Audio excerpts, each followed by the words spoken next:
Hey guys, Ricardo here and welcome to another blog tech tips. And of course guys, if you have two iPhones, doesn't matter the type or of course what type of iPhones they are, and both of them are on the same Apple account, and especially if they're close together, you'll find that you may end up getting the same message across both devices at the same time, even despite the fact that they have separate numbers. All right, so if you're getting messages on the same device from if you're getting the message, that should be going to one phone on both phones. All right, so that's also a feature of your device, especially because they're sharing the same Apple account. All right, so I'm going to show you to turn it off. It has to be turned off on both devices. All right, so to do that, you're going to go ahead, guys. I'm going to do it on this one first.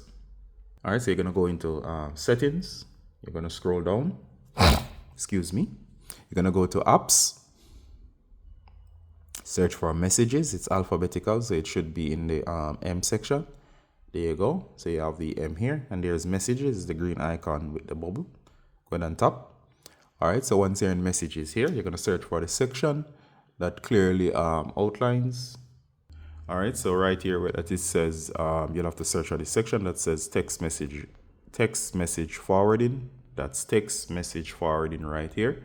So it says allow your iPhone text messages also be sent and receive on other devices signed into your iMessage account. See, so tag here, it's off for this device. So you notice it will send it to your Mac, and also in most cases iPhone will be on, which is this is another iPhone that I have. So you can turn it off. So yours should be on. Turn it off for both. And on the other iPhone, simply go to the same settings. I've already done it on this. All right, so you're gonna select the same thing on this iPhone here, and you notice it says whatever is received here will be sent to my 17. So this is the 17 here.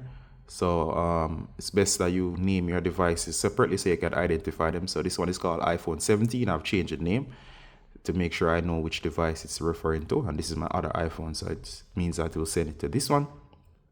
So you're gonna turn this off, meaning that whenever I receive a message, it won't confuse you by sending it to either device. So make sure both are off. They're in the same place on both devices. Then you're going to exit and exit here. So that's how to turn off the messages being sent between your devices. This way, you won't get a message that ends up on your device and you're wondering, why is it that I'm receiving this phone's message on this one or vice versa? All right, so I hope that was helpful, and see you in the next one, guys. Bye.